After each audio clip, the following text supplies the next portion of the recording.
Pop quiz, what do you get when you combine Sonic, gun, and butt metal? You get baby's first moral conundrum, apparently.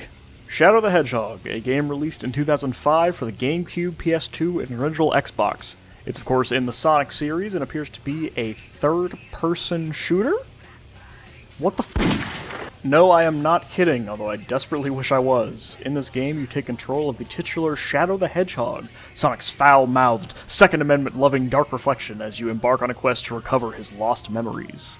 I am going to continue to forgive the cliché amnesia plot as I have for the past 19 years because it's a fucking Sonic game. It's not exactly peak fiction we're talking about here.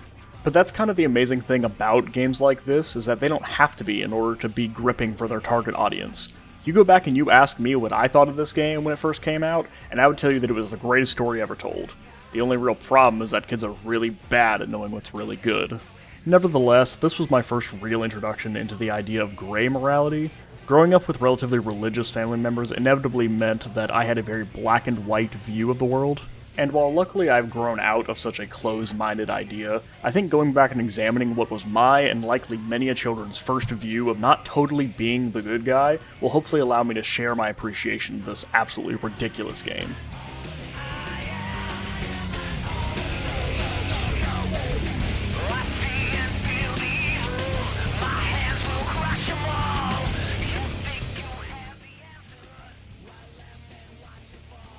Before delving too far into who this character is, we're going to need to talk about how they came to be in the first place.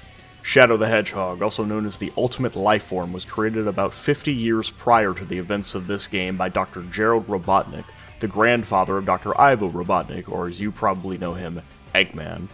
Dr. Gerald Robotnik has one other grandchild, Maria Robotnik. We'll get to her in a moment. Maria! Professor Gerald worked through the peak of his career on his magnum opus, Project Shadow. Originally, it was a government contract. The goal of Project Shadow was to achieve immortality for humanity. Professor Gerald, however, had other plans for the project. You see, Maria, his poor, sweet granddaughter, was sick, an illness known as neuroimmune deficiency syndrome. Nothing is ever explicitly said about this disease other than that it is both incurable and incredibly fatal. Out of desperation for the life of his granddaughter, Professor Gerald hoped upon hope that the immortality research would save Maria's life. Unfortunately, for Gerald, none such luck exists.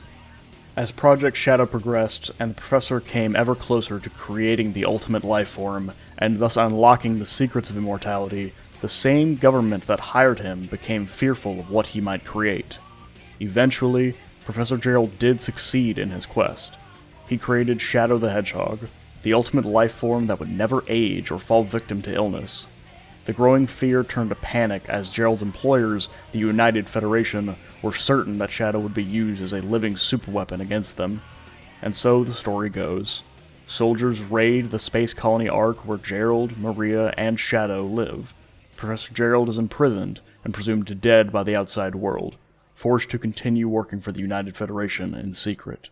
Unbeknownst to Professor Gerald, Maria was gunned down in the raid by a United Federation soldier, right in front of Shadow's eyes.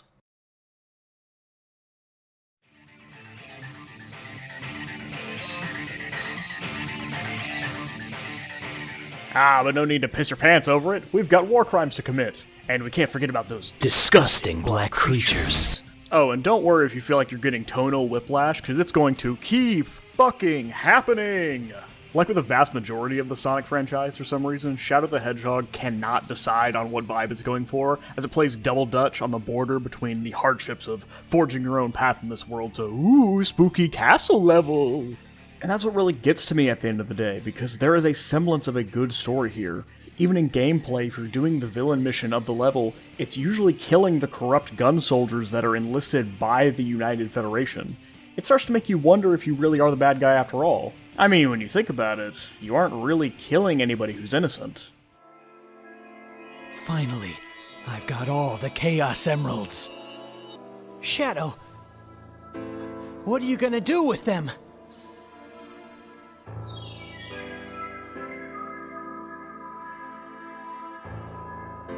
I'm Shadow the Hedgehog. I was created to bring order and justice to the humans. With the power of these emeralds, I'm going to destroy this damn planet. This is who I am.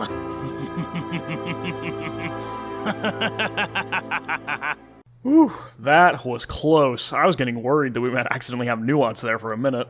And don't worry, I hear you loud and clear. But Mr. YouTube Man, it's just a kid's game. Not everything has to be so serious. And on the one hand, I completely agree with you. You are absolutely correct. But dear God, I just wish that they would pick one. Cringe can be really actually good if you would just commit to it. Like, as soon as you opened up and had these Mickey Mouse hands gripping a pump-action assault rifle that didn't even exist at the time, you're already in too deep. Don't try to make it a normal Sonic game anymore. Don't try to make it, oh, you're either totally evil or you're totally the good guy. You clearly wanted to do something darker and something different, but you were so scared of your own ideas that literally none of it works. And you know what? Fine. Speaking of committing, I'm gonna cope really, really hard about how this is actually a good thing. I mean, when you really think about it, what is the point of this game?